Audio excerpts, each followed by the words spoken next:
أعوذ بالله من الشيطان الرجيم.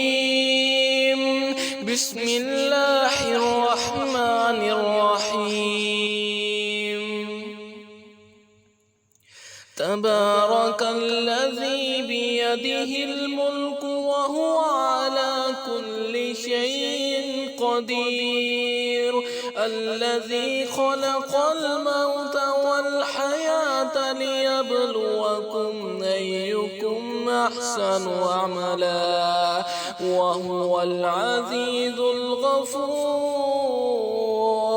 الذي خلق 7 سماوات طباقا ما ترى في خلق الرحمن من تفاوت فارجع البصر هل ترى